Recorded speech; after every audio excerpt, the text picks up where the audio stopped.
But why a design? Why did you choose design or art as a medium? It was a very organic, go with the flow sort of energy. I am somebody who gets influenced very easily and I love to experiment and I'm a very free thinker. I wanted to explore and I wanted to do something with my life which was different from going into an office space and working on a computer. And I wanted to be on the ground and experience something more real and something more tangible. But I am looking at strengthening relationships, making more meaningful associations with these communities, and eventually like get a really strong backbone going. Invest in handmade, and encourage people to continue their tradition and craft. I am selfish because I want to be able to boast about my state, right? I want to be able to tell the world and beat the drum that, hey, look at what we have, look at our skilled people, so that the world starts appreciating it. Welcome to the podcast, Richa. Thank you, Charuka. I'm so honored to be here and be part of your show. I'm excited. Same here. The privilege is mine, definitely. Okay, Richa, let's start with I'm very excited to have you here because I think there's a lot of things that I think I truly am curious to learn about you. And I think I have my own interest because, you know, your work is around, culture, heritage, crafts, and this is something I really feel strongly about. But we'll get there. First, let's get to know you a little bit more for anyone who's tuning in and everyone who's tuning in. Can you introduce yourself, who you are, what you do, and we'll start from there. Sure. My name is Richa. I live in Bangalore. I have been by education and by profession in the software services industry for the longest. I used to work with SAP, which is a German software company. I used to be a product manager there. For almost 16 years, I worked with the company, and that was the only company really I worked with. So I was married to it, very loyal in that sense. And somewhere around COVID, like COVID has given all of us these little boons in disguise. I think I took a break from work because I wanted to spend more time at home, spend more time internalizing what I want to do in life. I was also turning 40, and I thought that this might be a nice place to kind of restart Halt a things. bit, Yeah, yeah. really. So, and I've never lived in Odisha, even though I am from Odisha. I mean, even as a child, I grew up in multiple cities because my dad used to work with the State Bank of India, and which meant we had transferable jobs. I mean, we had transferable Moving locations, away from one moving. spot to Yeah, sorry. another. Yeah, so it was really nice in a way because we got to adapt. But at the same time, I never really got to building roots. I never stayed in one place and built, a flavor for the language, for local jokes, for local food. And I think somewhere that I was missing all of that. And this was an opportunity for me to explore. My kids were a lot older, they were on their own. So I have two kids, they're both teenagers now. And so I took this liberty of exploring. So I went into the artery and vein of Orissa. And I But think what what brought you back to Risai? Was it that did you have a longing for it, like you felt like you were missing something? No, I think I wanted to explore and I wanted to do something with my life which was different from going into an office space and working on a computer. And I wanted to be on the ground and experience something more real and something more tangible. And I started with Orissa. Of course, like rural travel always excited me, and understanding the various cultures that we have in this country. I had to start somewhere. So I started with Orissa because it was really easy for me. It was my home state. And I got lucky with some friends who were connected to the International Labour Organization. So I kind of piggybacked on their ride. And they were at work, and I was able to then connect with what Odisha has to offer in terms of. So one is the number of stories that the state has to tell, like right from Kalinga times, Ashoka times, Buddhism influence, and all of that. Um, right from how the Kunak was built in the middle of a water body, how that got done, how it was held together with powerful magnets, just so that the waves wouldn't lash at it and break it down. It was built in the form of a chariot being pulled out of water with seven horses. And, in a way that the sun god, the deity, was such that the first rays of the sun would fall just below his feet. And the god was levitating in air.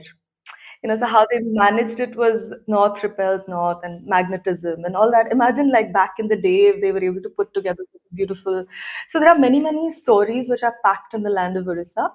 And what struck me was these stories are kept alive through weaving traditions in every weaving community across the state. And given we have almost 10% of the country's tribal community, and each of these communities are indigenous, right? They don't change much because they bring with them how they are. They don't kind of mix with people. They don't understand progress the way we understand, right? So they've really had a sort of timeless flavor in their in their way of life. They're unhurried. They're not running after targets the way an average human being would. You want that bank balance, you want that next promotion, you want that best education for your child. Whereas these people lead very simple lives. They wake up in the morning and they're like, okay, I need 300 rupees to survive my day, to feed my kids. How do I manage that? I'll work for 2 hours, 3 hours in the fields. I'll get it and I'll chill the next few hours in the day. And, okay, I need to cover my body with clothes because I need protection. So what do? I'll get the bark of a tree which is growing close by. I'll make thread out of it. I'll make a little something which will cover me wherever I need to, and that's my clothes. So these are practices that still prevail in many, many remote parts of Orissa, and somehow these stood out for me.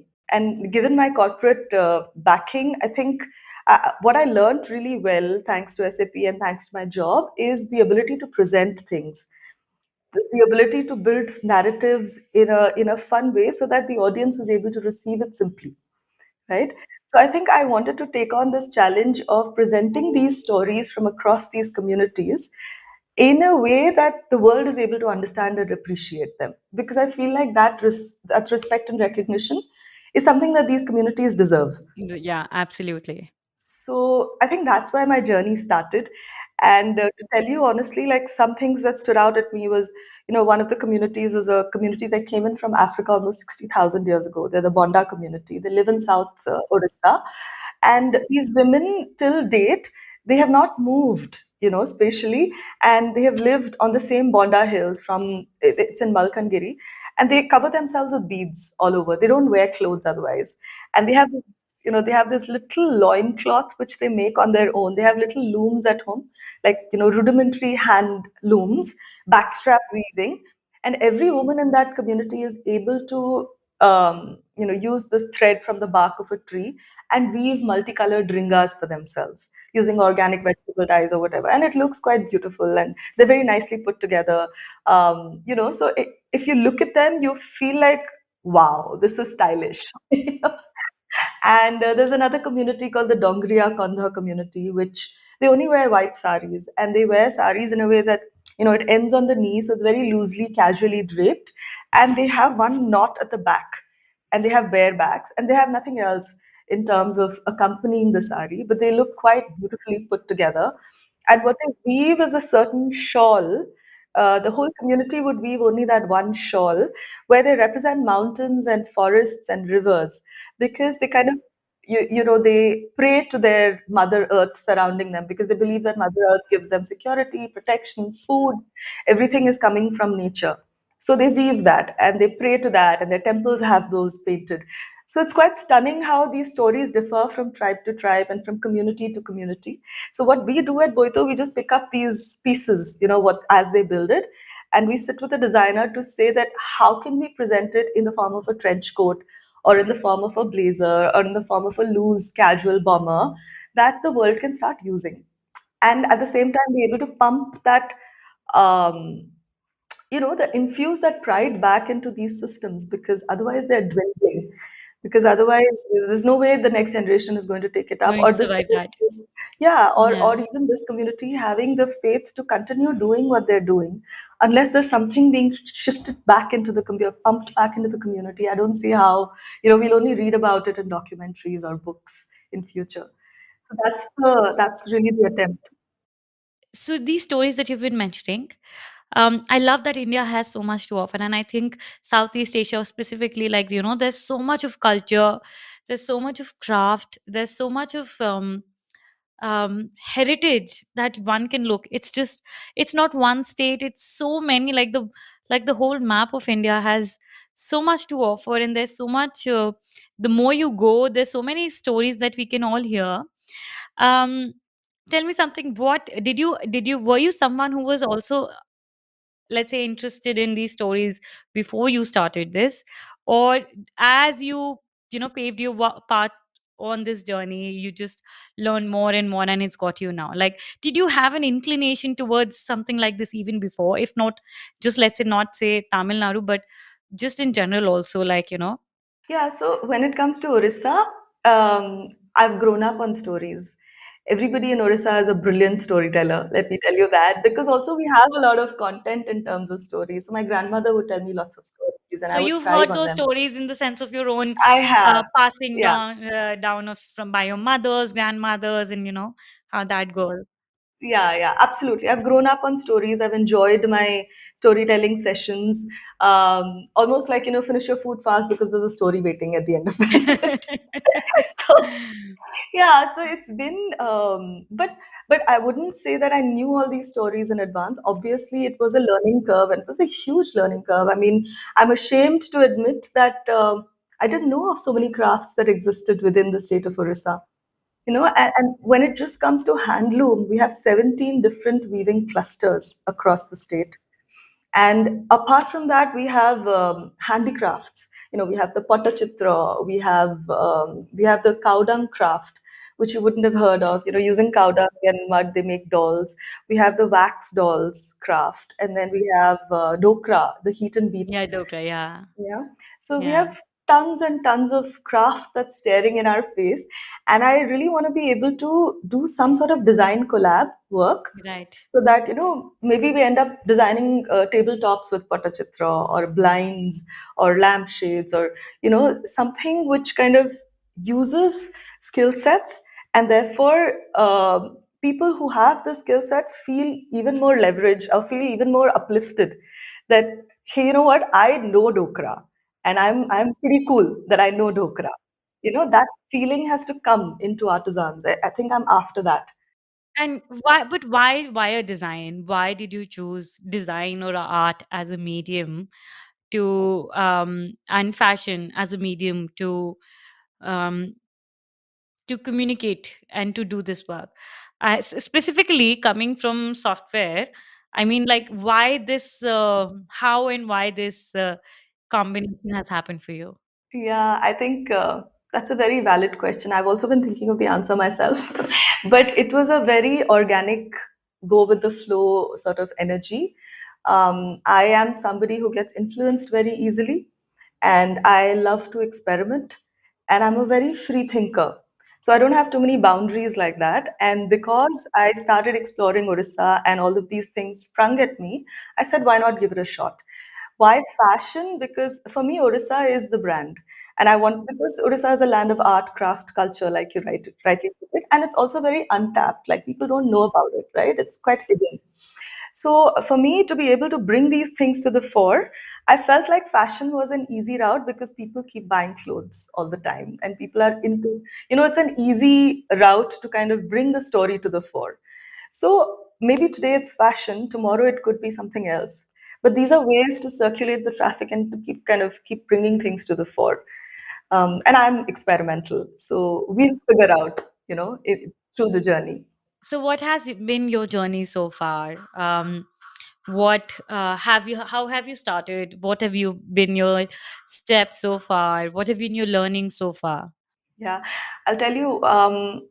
What have we started? I mean, I have a really funny story because I came from a corporate background. I went into, in the beginning, I said, "Oh my God, these are such beautiful textiles." Even the Bandha textiles, right? Where they do tie dye, they can't do beyond 12 meters at one go of a certain textile because It's literally like, there's a lot of complicated math that goes into bundling the threads, And that it's a goes lot into of drawing the handwork. Everything is pattern. being done It's a lot manually. of handwork, right? So if you're drawing a little story onto a sari, imagine you're drawing a village scene where you have some trees, some people, some huts, some monkeys. All of these figures have to be tied manually onto your threads, and then the thread is going to be dipped in one particular color, and then it's going to be covered, and then another color and another color. So you have to keep doing this tie dye, resist dyeing, and then finally it's prepared and put onto the hand loom, and then somebody sits and weaves it. So it's a lot of work, right? That plus these tribal textiles that are talked about, like the Bonda community, the Dongria community, and all of these things were obviously staring at me that do something about. These are so beautiful, right? So I took a designer friend into Odisha, right? And I'm telling you from the beginning of my journey, since you asked, right? It could be a little bit of a long answer, please bear with me. But but yeah, so this designer friend of mine, Anshu Arora, I really like the clothes that they make. She had a label of her own, so I said, listen, you just have to come with me to Odisha, and she Look at agreed, it. like, yeah, to kind of understand how. And she's not somebody I knew in advance. She's just somebody I reached out to because I loved her designs, and I said, I pitched to her. I took my laptop. I said, okay, here is all what Orissa has to offer, and if you're excited, please come with me to Orissa. So she came with me, and she sat with the weavers. She sat with these communities, and she said, okay, you know what can we do in terms of a design tweak? I know you make this in yellow and red, and I know you make fish, and I know you make turtles of this size. Can we expand the turtle a bit? What would it mean to you if we expanded it from a 2 inch to a 4 inch? Can you actually do it? Is it easy for you? Would you want to do it? So it was a very weaver led discussion. Um, and we said that, okay, we want to change these colors to, let's say, a mauve and a mud brown because we want the world to be able to consume what you make, right? And not just let it die out here. And I think whatever consensus we were coming to together as a unit with the weavers as well as the designer, we took those calls and we started designing. So first step was to actually meet with the weavers. And so even before this first step, step zero actually for me alone was to figure out if there is a capacity or there is the ability in me to actually onboard weavers, facilitate this, right? So the first weaver that I went to, I thought he was quite excited. I was very happy. I took, and I said, I want this. Can you please do it? These are your designs only. I chose from his textiles, his saris. I said, just do it for me in these shifted colors and all. Okay. So I came back. I sent him an Excel sheet, and I said, okay, this is the pattern. I put pictures. This is the color, this is the number of meters, and this is the estimated time of arrival, almost like that. And I said, please validate, are you okay to deliver like this? He lost it. He didn't respond to my calls for 2 months. Oh So it was God. yeah, so I have had a lot of these funny tales across. I'm giving you one of them. But somehow we managed to, I think, because I had faith in Odisha and because I kind of believed that this talent is not to be found anywhere else. Let's just stick on. Let's just persevere, and we'll see. Because I wasn't in a hurry, and thankfully, I'm in a stage of life where I didn't need the money immediately. So there's no need for me to rush into things. My kids are kind of settled. My husband has an okay, like he's got enough for us to survive this life. That's good on that. So I think for me the path was clear that I have the time to experiment. I wasn't rushing anything.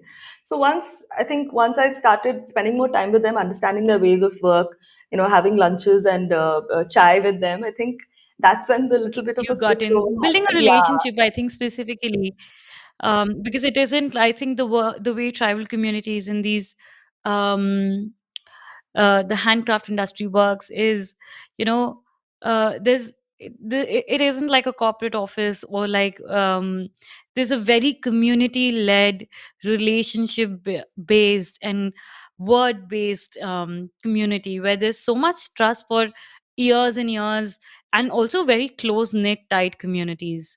Like I've myself worked a lot specifically, like, from Agra, from Lucknow. We also have a business where we, work with um, manufacturers and, craftsmen and everyone.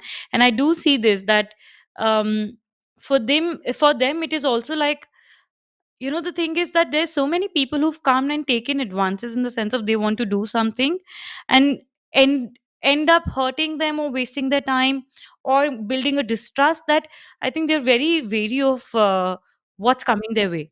Absolutely. You've hit the nail exactly where it should be hit. And that is why, this building trust activity took me forever. But it paid off in the end because now we're friends. Like I love these new friends that we've made in the last year or so. It's such a fresh wave, to understand that like the last time I went, there was this curd, the buttermilk that he got for me, which was the dahi was basically made using the local cow's milk, and it tasted different. And then he put this freshly plucked lemon leaf into it, torn it, and put. I tell you, like even today, I can taste that buttermilk. It was so good. Yeah, I think in the lives that we're living, everything has got so commoditized, so commercialized with social media. I think we've reached a point that we forgot even the organic has been so much capitalized and commoditized in that Exactly, sense. right? Everything is you look at it with a suspectful eye that Yeah, and maybe also it's so rightly said, like India is a country where everything was organic in the sense, like the way our food palettes are built, the spices, the vegetables, um everything that we've consumed so far has been, like, even for the rurals in the villages, still the way they consume is so much better than we do. The pesticides, and there's so much toxics that we consume in today's time in the name of you know luxury, expensive, organic, that we've all been confused now that what really is a treasure. And um is it's good for just, you. Yeah. yeah, because it does not matter that with branding, where I do appreciate the business and all of those things that bring in the world, but I think arts, crafts, these are a reminder for all of us to, like, in a way, in a time that we're living, the fast paced life where everything can be delivered in 10 minutes right to your house. We have to bring that. Yeah, that is the biggest problem. You've just said exactly what, because earlier I remember when I was just married, Sundays would be those times that I'd go out with my husband to a grocery store. We make lists, figure out together this. So it was a very together activity that we enjoyed doing. But now it's a matter of Zeptoing it, or Dunzoing it, and we don't get that time together.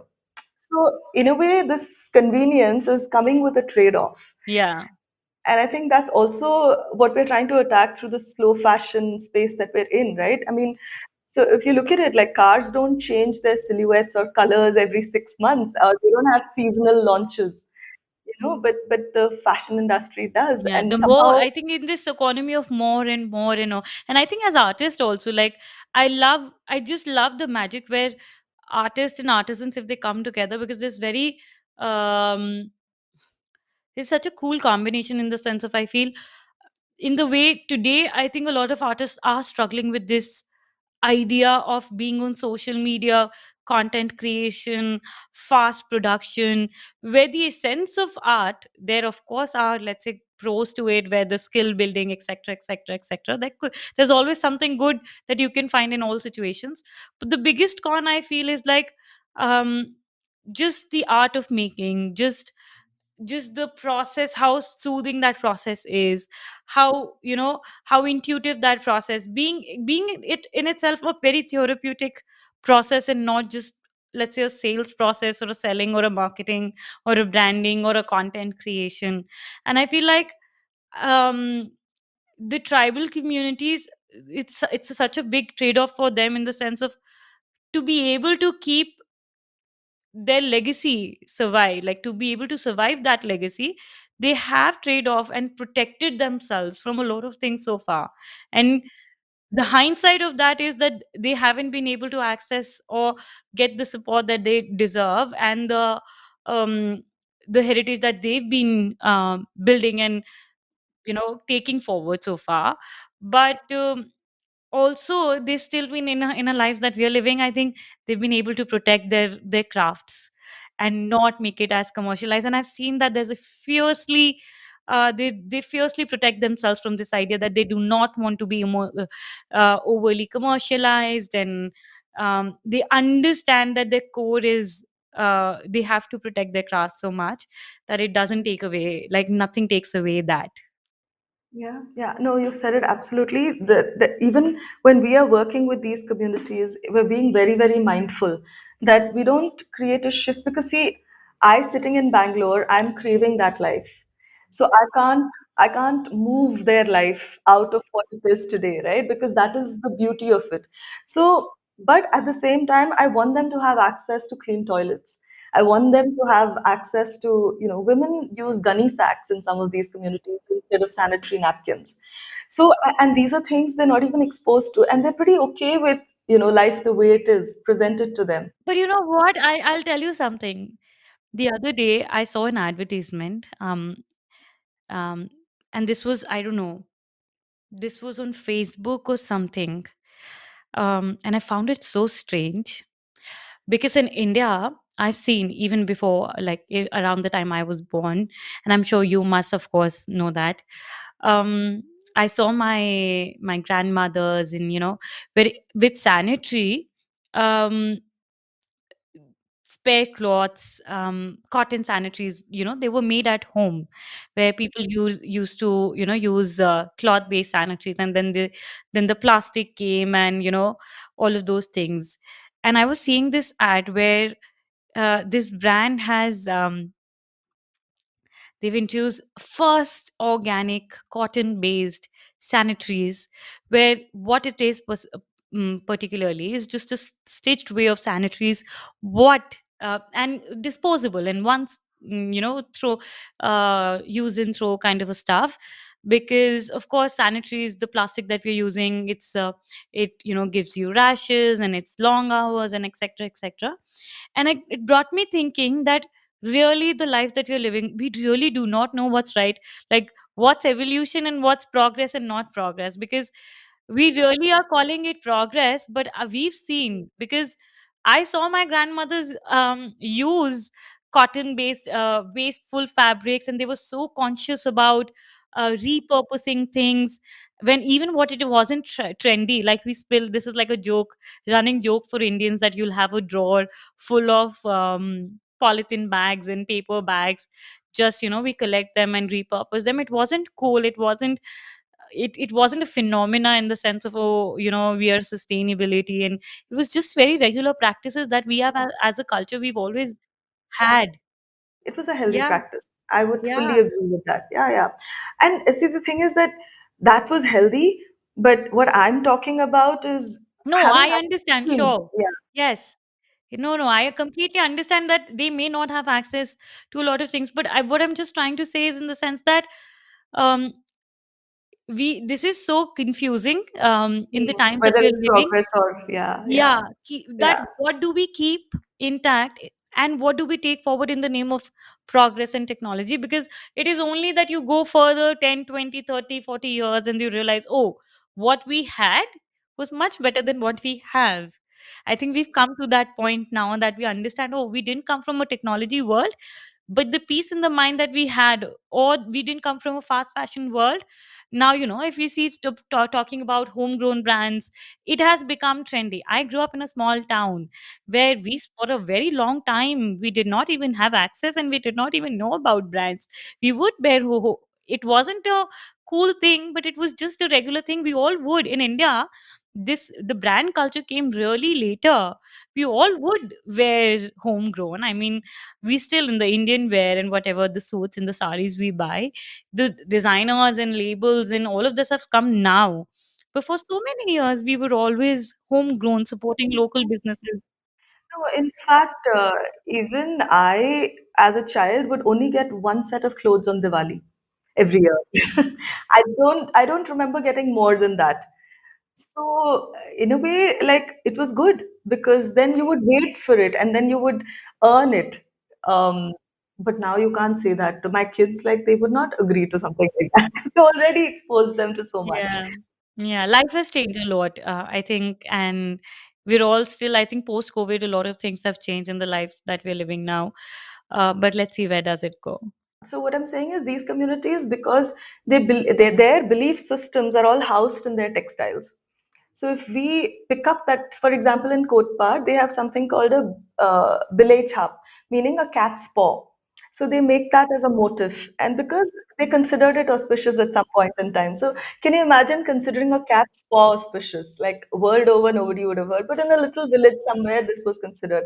Now, coming from 300 years ago or their grandfather's generation, great grandfather's generation, that trend continues because their textiles don't change, their motifs don't change.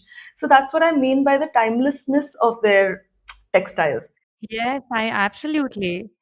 Yeah, it's nice to be able to use these little historical motifs and patterns and convey that you will buy less, buy two coats a year, buy two clothes a year, but invest in handmade, and encourage people to continue their tradition and craft.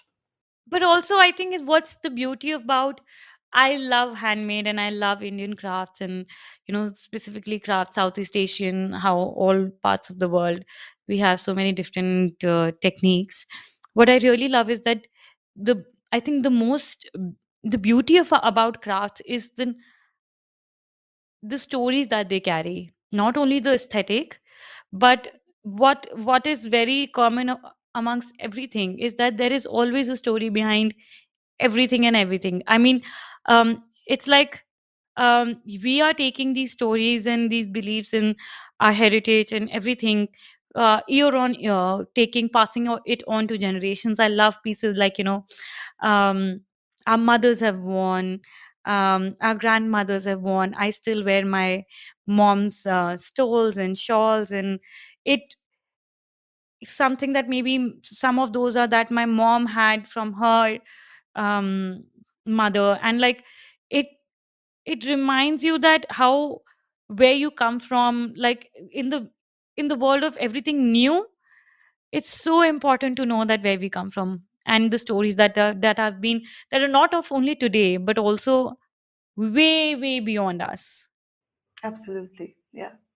Yeah. So I mean, it is an attempt to not let, because see what's happening is weavers are falling prey to power looms now, because people want fast output, right? And people want designs that people can, just immediately, even as saris, for example, you want modern prints, you want, so what happens then is that the weaver is doing things that the world wants, and the world wants fast fashion. Um, which then the weaver is not feeling challenged to do. It's just that he's getting succumbed to it. So unless there's a pull on the opposite side, there's no way for the weaver craft to survive. Now tell me something, what is your vision with Boita, and can you talk a little bit about exactly how are you doing this, and what are your plans for the future? So with Boito, okay, Boito literally means a boat in Odia, and traditionally it was used to carry cargo off the coast of Odisha because we had access to a port, Bay of Bengal, right? So we used to make woven textiles like very fine cottons and silks, and these families would depend on this textiles income, the income that was brought in with the sales of these textiles for the year, for them to see them through the year, that income, right? So these textiles were woven through the year and they were loaded onto a boat. This boat was called a boito, a beautiful swan kind of head, and it was decorated before it traveled far into the east. And these ancient mariners or sadabas, they would get onto the boat with this cargo and they would go into lands of Burma, China, Indonesia. It was also called Bali Jatra, like the travel from Odisha to Bali. So you'll have a lot of Odia influence in Bali, Oh, actually. really? Yeah, yeah, a lot of Oh, people settled there. oh wow, I didn't know Yeah, that. it's quite, yeah. So they would go in the month of October, November, and they would come back home Come after back. the circuit Oh, it in became kind of March, a April. migration. Yeah, so no, so it was like they were away from home for almost 3, 4 months, doing trade, cultural exchange, understanding from others, selling their produce or bartering or whatever. And they would bring back fortune into the land of Kalinga. So that was the Boito. And that is what our brand stands for, really. We're trying to expose crafts and handloom from Orissa to the world. That's really, or to everybody else, like whoever is keen on it. Um, what is my plan with Boito? I want to take it easy and slow because, like I said, I don't want to disrupt anything. These people lead very beautiful lives. I am selfish because I want to be able to boast about my state, right? I want to be able to tell the world and beat the drum that, hey, look at what we have, look at our skilled people. And I want to find the best way to be able to do that, balancing fully well that we don't disrupt their unhurried lifestyle. We respect that fully, we tread with caution. But at the same time, I need to be able to build stories and package them and build garments and build other beautiful things using this craft and art so that the world starts appreciating it. I also want to be able to set up centers of Boito in all these remote corners, which can then become even, if we start doing well and we have money flowing in, we can kind of uh, push back money into these communities through these centers, which can deal with anything that the community needs eventually. I think that's a really good vision. Yeah. So and to me, like right now, I'm not really going aggressively after sales. That's not a target at all. But I am looking at strengthening relationships, making more meaningful associations with these communities, and eventually like get a really strong backbone going and think about sales finally. Yeah, because we do want to make very beautiful products, make products that the world appreciates, and eventually be able to pump back money into the system, right? The entire value chain has to get impacted. So that will be the ultimate, yeah, desire to be able to tell these stories and narratives across. I think that's a really, really good vision. And I think the work that you're doing is incredible. And I really hope that you do not, not only take it to India, but to the world. I think we really have a huge heritage. And I think art lovers and creative lovers and people who really appreciate, we all, no matter where we're sitting in the world, we truly understand the labor and the intensity of these handcrafted heritage born, like, the way this work is done, it's not easy. We all understand that, and I hope that the world recognizes it. It does. I think from art to fashion, we see every now and then how these crafts are coming and it's become more and more popular. But I only hope that the vision of yours only comes to life. Thank you so much, Richa. It was so nice speaking to you. I absolutely loved speaking with you, Charuka, and I hope you keep inspiring people like me. Oh, thank you so. Same here. And for everyone who's listening, where can they follow you? How can they learn about Boito more? Can you just let us know? Sure. So we have an Instagram page. We're also on LinkedIn and Facebook and Twitter. We are called boito.in. And our website is going to come up very soon, within the next month or so.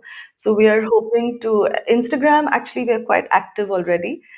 We have published a lot of artisans' tales, techniques, how ikat is made, how tribal textiles are built I'll out. encourage people to go really watch that to learn more about the work and the handicrafts. Yeah, so I think these little stories and travelogues we keep publishing, and yeah, I think that's where we are. Thank you so much. Thank you, Rich. I look forward to speaking you again where you have more to share with us. Absolutely, Charuka. I look forward to meeting you in person as well. Same here. You take care. Yeah. All right. Lovely talking. Bye.